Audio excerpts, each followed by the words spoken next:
Welcome to health file. ఒకప్పుడు మోకాలు మార్పిడి శస్త్రచికిత్సలు ఎక్కువగా జరిగేవి. ఎక్కువగా మోకాలుకి సంబంధించిన సమస్యలు జాయింట్ ప్రాబ్లమ్స్లో చూసేవాళ్ళం. కానీ నవేడేస్ తుంటి మార్పిడి శస్త్రచికిత్సలు కూడా ఎక్కువగా జరుగుతున్నాయి. ఎవాస్కులర్ నెక్రోసిస్ అనే కండిషన్ అంటే ఏంటి, చిన్న వయసు వాళ్ళు కూడా ఈ సమస్యకు ఎందుకు గురవుతున్నారు, తుంటి మార్పిడి హిప్ రిప్లేస్మెంట్ సర్జరీస్ చిన్న వయసు వాళ్ళలో కూడా ఎందుకు ఎక్కువ అవుతున్నాయి, మరి ఏవిఎన్కి ట్రీట్మెంట్ ఆప్షన్స్ ఎలా ఉంటాయి, ఎప్పుడు రిప్లేస్మెంట్ సర్జరీ అవసరం, ఈ వివరాలన్నీ అందించడానికి Apollo hospitals senior orthopaedic surgeon doctor KJ Reddy గారు మనతో ఉన్నారు. ఆయన అడిగి మరిన్ని విషయాలు తెలుసుకుందాం. నమస్తే సార్, వెల్కమ్ టు. నమస్తే. నమస్తే.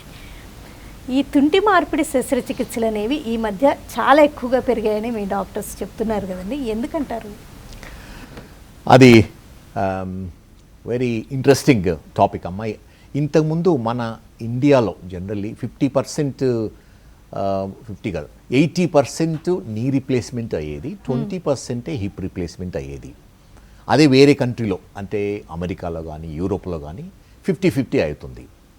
రీసెంట్లీ స్పెషల్లీ కోవిడ్ తర్వాత ఈ తుంటికీలు చాలా ఎఫెక్ట్ అయింది. ఏవాస్కులర్ నెక్రోసిస్ అనే కండిషన్ హిప్ డ్యామేజ్ చేస్తూ ఉంటుంది. ఏవాస్కులర్ నెక్రోసిస్ అంటే ఏమంటే రక్త ప్రసరణ బాల్ ఆఫ్ ది హిప్ జాయింట్కు ఆగిపోతుంది టెంపరర్లీ. దానివల్ల ఏమవుతుందంటే ball of the hip joint చనిపోతుంది, కొంత ఎముక దాంట్లో చనిపోయి షేపు చేంజ్ అయ్యి ఆర్థరైటిస్ వస్తుంది. దానివల్ల నొప్పి మొదలయ్యి నడవడానికి ఇబ్బంది అయ్యి ఈ హిప్ ప్రాబ్లం, హిప్ ఆర్థరైటిస్ రావడానికి ఆస్కారం ఉంది. అయితే ఏబిఎన్ ఒకప్పుడు అంటే ప్రాబబుల్లీ కోవిడ్ కంటే ముందు మేము వారంలో మేబీ 4-5 చూసేవాళ్ళము. కానీ ఈరోజు రేపుల్లో కోవిడ్ తర్వాత 7 to 8 కేసెస్ పర్ డే చూస్తూ ఉన్నాం. ఓకే, అంత పెరిగినాయి అంటారు? చాలా పెరిగినాయి. ఓకే, అంటే ఏ ఏజ్ గ్రూప్ వాళ్ళలో ఎక్కువగా చూస్తున్నారండి?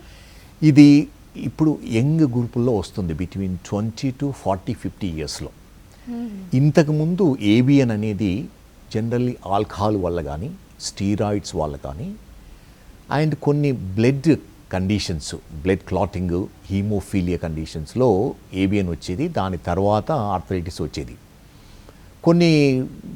కొంతమంది పేషెంట్స్లో ఈ రీజన్ ఏమీ ఉండదు, దాన్ని ఈడియోపతిక్ అంటాము. ఇప్పుడు కోవిడ్ తర్వాత ఏమైందంటే ఈ ఏబిఎన్ అనేది వెరీ కామన్ అయిపోయింది. తర్వాత ఈ రక్త ప్రసరణ కోవిడ్ ఏం చేస్తుంటే స్మాల్ బ్లడ్ వెసల్స్లో బ్లడ్ క్లాట్ చేయించి రక్త ప్రసరణ ఆపేస్తుంది. దాంతోపాటు ఎవరికైతే స్టీరాయిడ్స్ వాడామో ఆ స్టీరాయిడ్స్ వల్ల కూడా ఏవిఎన్ ఇన్సిడెన్స్ చాలా ఇంక్రీజ్ అయిపోయింది. ఒక కాల్ చూద్దామండి రవి గారిది. షూర్. రవి గారు మేడం నమస్తే అండి, చెప్పండి. నమస్తే మేడం. ఇది నాకు లెఫ్ట్ లెగ్ ఇది తుంటి నుంచి కింది మోకాల వరకు వచ్చింది, పాదం వరకు. మేడం మీ టీవీ వాల్యూమ్ తగ్గించకుండా మాట్లాడుతున్నారు, రీసౌండ్ వస్తుంది, మీకే వినపడుతుంది. ఒకసారి టీవీ వాల్యూమ్ తగ్గించి క్లియర్గా ఫాస్ట్గా అడగండి. ఒక్క నిమిషం తగ్గించాను మేడం. చెప్పండి, క్లియర్గా అడగండి. ఇప్పుడు తగ్గించాను, ఓకేనా మేడం? ఓకే, చెప్పండి. ఇది నా లెఫ్ట్ లెగ్ తుంటి నుంచి పాదం వరకు అవుతుందండి. ఓకే, అంటే మీరు బ్యాక్ నుంచి వస్తుందా, ముందు గ్రాయిన్ నుంచి వస్తుందా నొప్పి? బ్యాక్ నుంచి వచ్చిందంటే మోస్ట్ లైక్లీ దీన్ని సయాటికా అంటాము. ఇది most likely hip joint problem వల్ల కాకపోవచ్చు. మీరు ఇది తేల్చుకోవాలంటే ఒక ఆర్థోపెడిక్ సర్జన్ చూపించి ఎంఆర్ఐ స్కాన్ చేసుకుంటే తెలుస్తుంది మనకు. ఇది బ్యాక్ పెయిన్ అంటే స్లిప్ డిస్క్ అంటాం కదా, స్లిప్ డిస్క్ వల్ల వస్తుందా లేకపోతే హిప్ జాయింట్ వల్ల వస్తుందా? హిప్ జాయింట్ ప్రాబ్లం ఉన్న తర్వాత గ్రాయిన్లో వస్తుంది జనరల్లీ పెయిన్, గ్రాయిన్ థై వరకు వస్తుంది. పాదం వరకు వస్తుందంటే మోస్ట్ ఆఫ్ ది టైం ఇది బ్యాక్ పెయిన్ స్లిప్ డిస్క్ వల్ల వస్తుంటుంది. దీన్ని సయాటికా అంటాం. అంటే మీరు ఇప్పుడు చెప్పినట్టుగా ఎవాస్కులర్ నెక్రోసిస్ అనే కండిషన్ తుంటికి సంబంధించిన సమస్యకి సిమ్టము బేసిక్గా ఇన్సైడ్ నుంచి వస్తుంది అంటారా? ఇన్సైడ్ అంటే ఇన్సైడ్ ది గ్రాయిన్ రీజన్లో వస్తూ ఉంటుంది. అండ్ చాలా వరకు కిందికి ఎంతవరకు థై వరకే నొప్పి వస్తుంది. పాదం వరకు వచ్చిందంటే ఇది అన్లైక్లీ ఈ తుంటి వల్ల కాకపోవచ్చు. ఓకే, అంటే తుంటికి సంబంధించిన సమస్యలు అంటే రీప్లేస్మెంట్ అంటే నొప్పే మెయిన్గా అంటే ఇది ఏవాస్కులర్ నెక్రోసిస్ సిమ్టమ్స్ ఎలా ఉంటాయంటే ఇనీషియల్గా నొప్పి వస్తుంటుంది. నొప్పి అనేది మెయిన్లీ గ్రాయిన్లో ఉంటుంది నొప్పి. ఓకే, ఈ నొప్పి ఇనీషియల్గా నడిచేటప్పుడు, మెట్లెక్కి దిగేటప్పుడు, కింద కూర్చునేటప్పుడు.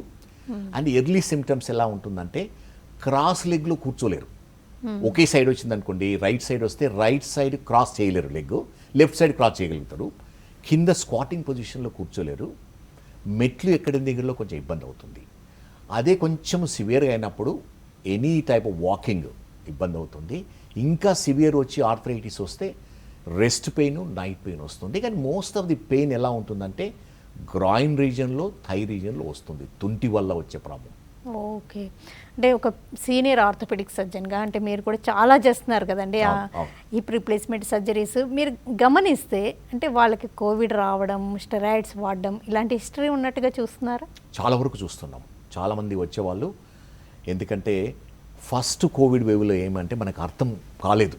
ఎలా అంటే ఏ డిసీజ్ వెరీ వరీడ్, వ్యాక్సిన్ లేకున్నది. అందుకని చాలా వరకు స్టీరాయిడ్స్ ఎక్సెస్ యూజ్ అయింది కొంతవరకు. దానివల్ల కోవిడ్ ప్లస్ స్టీరాయిడ్ వల్ల ఈ disease long term effects of Covid అంటాం దీన్ని. లాంగ్ టర్మ్ ఎఫెక్ట్స్ అంటే ఇది ఇమ్మీడియట్గా వచ్చేది కాదు. ప్రాబబ్లీ 6 months, 1 year, 2 years తర్వాత కూడా ఈ కండిషన్ బయటపడుతుంది. ఓకే, అంటే ఫస్ట్ వేవ్లో, సెకండ్ వేవ్లో కోవిడ్కి ఎఫెక్ట్ అయిన వాళ్ళే అంటే వాళ్ళు స్టెరాయిడ్స్ వాడకపోయినా కూడా ఉంటుందా? వాడకపోయినా కూడా ఎవరికైతే సివియర్గా ఉన్నదో కోవిడ్ ఛాన్స్ ఉంది. ఎందుకంటే కోవిడ్ కూడా రక్త ప్రసరణ ఆపుతుంది అని అంటే అని one of the thesis. Okay, అంటే ఈ మధ్య పెరిగాయి కాబట్టి. ఓకే, అంటే ఈ కోవిడ్ తర్వాత పోస్ట్ కోవిడ్ ఎలాంటి కాంప్లికేషన్స్ లేకుండా రీసెంట్ టైమ్స్లో ఆన్సెట్తో కూడా వస్తున్నారా? కొంతవరకు వస్తున్నారు.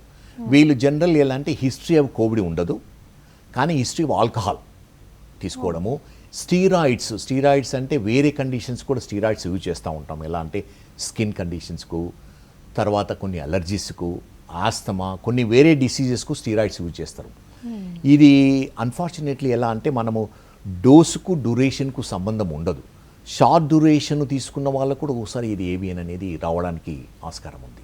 ఓకే, అంటే ఏవియన్ అనే దానికి మాత్రం ఏజ్తో ఏమాత్రం సంబంధం లేదు కానీ జనరల్ యంగ్ పీపుల్ని వస్తుంటుంది. ఓకే, అంటే వయసు పైబడిన వాళ్ళల్లో కూడా ఏవియన్ కాదు కానీ ఆర్థరైటిస్ వస్తుంది. కానీ avian most of the time young people వస్తుంది, అంటే 2nd, 3rd, 4th డికేట్స్లో వస్తుంటుంది. ఓకే, ఒక కాల్ చేద్దామండి.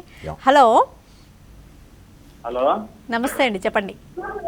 నమస్తే మేడం, నా పేరు మురళి మేడం. చెప్పండి మురళి గారు. మా బాబుకి ఇప్పుడు 4వ సంవత్సరం నడుస్తుందండి. ఓకే, చెప్పండి. అదే మేడం, ఇప్పుడు వెనుకోస స్టేట్గా లేదు మేడం. Right, okay. ఎంత ఏజ్ ఎంత అని చెప్పారు? 4 years.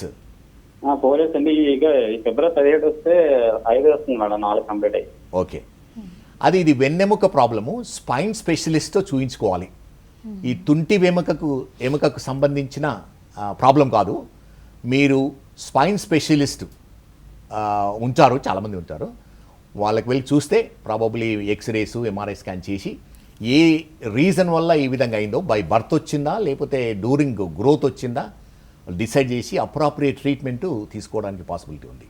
అంటే మీరు ఇందాక చెప్పినట్టుగా కొంచెం సిమ్టమ్స్ ఉన్నాయి, వాళ్ళు చెకప్స్ చేయించుకున్నారు, ఎర్లీ స్టేజ్లో కనిపెట్టారు అనుకోండి, అప్పుడు కూడా శస్త్రచికిత్స ఇంకేమైనా ఆప్షన్స్ ఉంటాయా? వేరే ఆప్షన్స్ ఉంటాయి. అది ఎలా అంటే ఇప్పుడు ఏవియన్లో, ఏవాస్కులర్ నెక్రోసిస్లో 4 stages ఉంటాయి.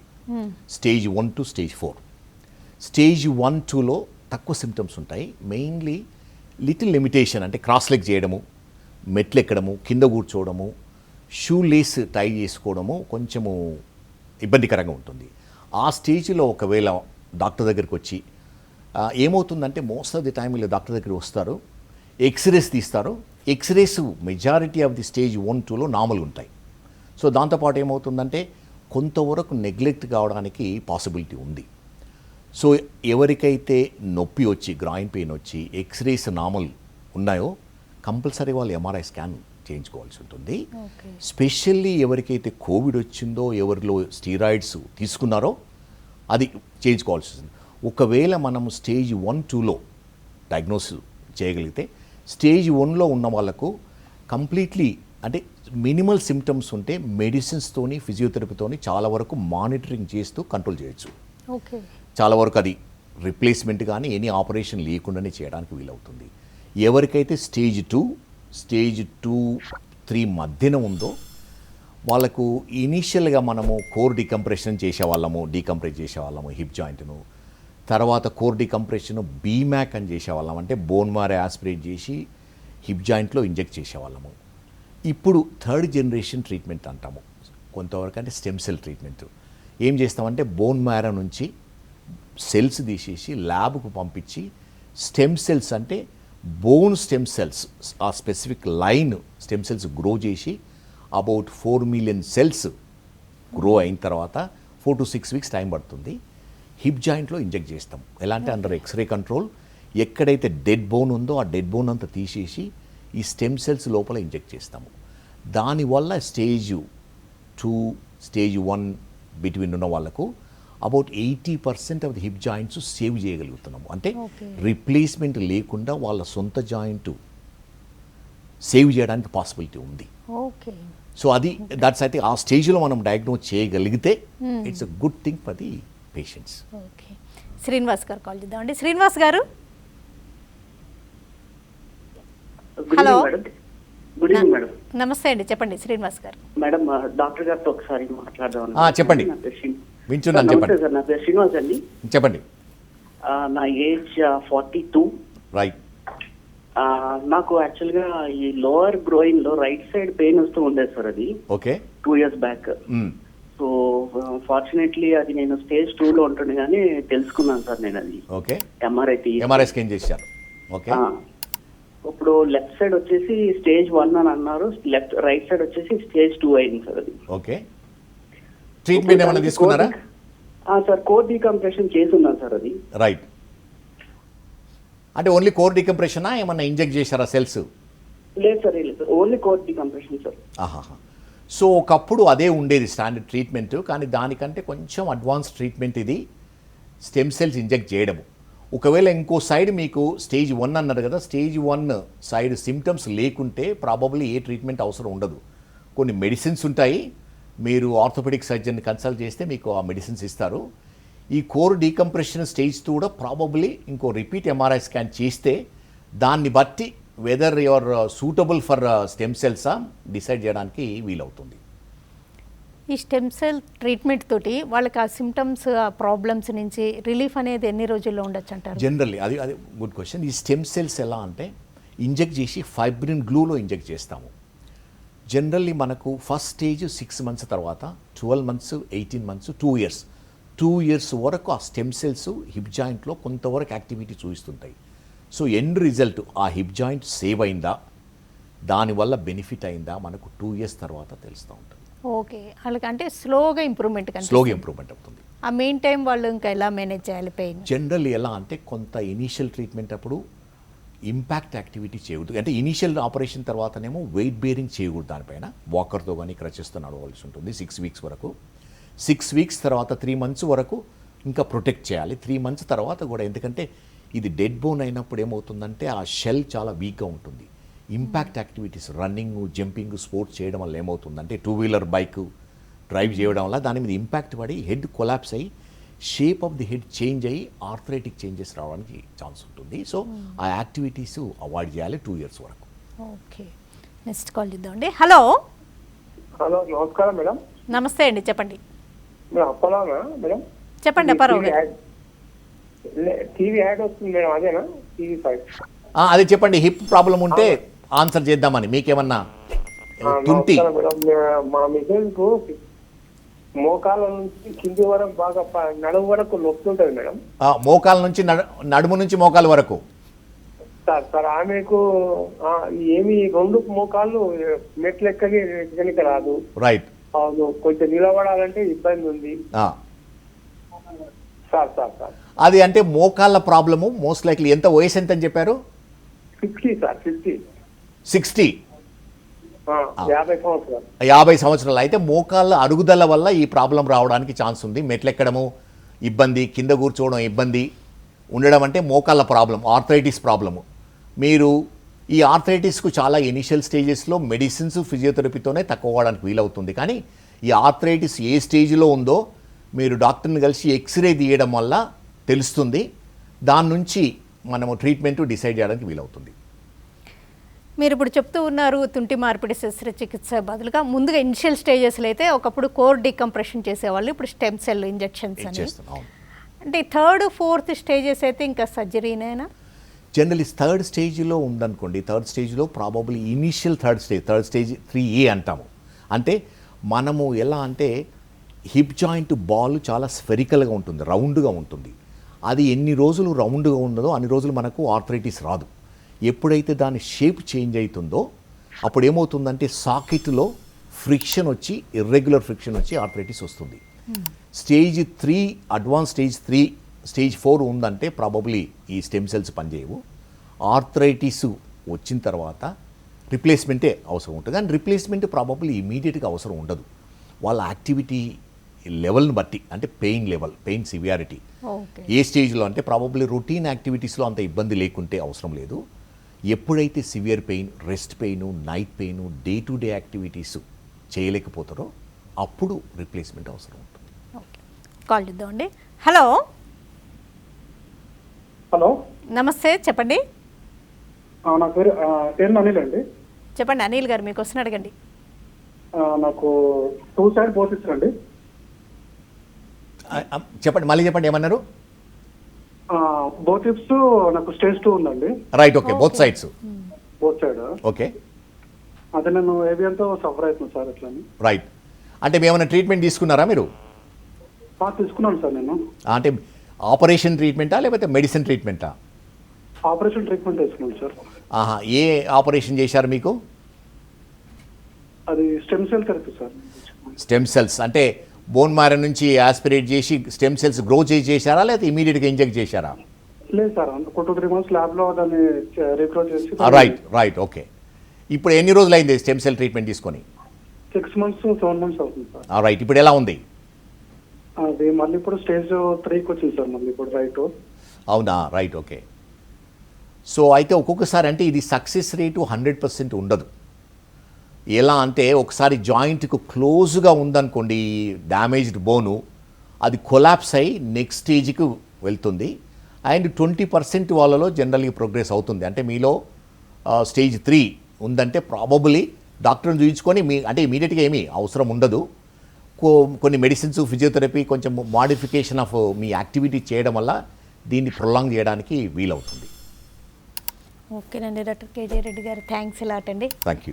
డాక్టర్ గారు చాలా ఇంపార్టెంట్ పాయింట్స్ చెప్పారు. అంటే కోవిడ్ వచ్చినా లేకపోతే కోవిడ్కి స్టెరాయిడ్స్ లాంటివి వాడినా ఏదేమైనా కానీ యంగ్స్టర్స్ మరి 20 to 40 years ఏజ్లో తుంటి దగ్గర నొప్పి కనిపించడం, మరి ముఖ్యంగా డే టు డే లైఫ్లో క్రాస్ లెగ్, ఏదైనా ఒక లెగ్ ఒక సైడ్ వేసి కూర్చోలేకపోవడం లక్షణం కనిపించిందంటేనే వెంటనే డాక్టర్ సలహా మేరకు ఎంఆర్ఐ ఎందుకులే అని నెగ్లెక్ట్ చేయకుండా ఎంఆర్ఐ స్కాన్ అది చేయిస్తే తుంటి మార్పిడి శస్త్రచికిత్సను అవాయిడ్ చేసి కోర్ డీకంప్రెషన్కి బదులుగా నవ్వేడే స్టెమ్ సెల్ థెరపీ ఇవన్నీ తీసుకోవచ్చని.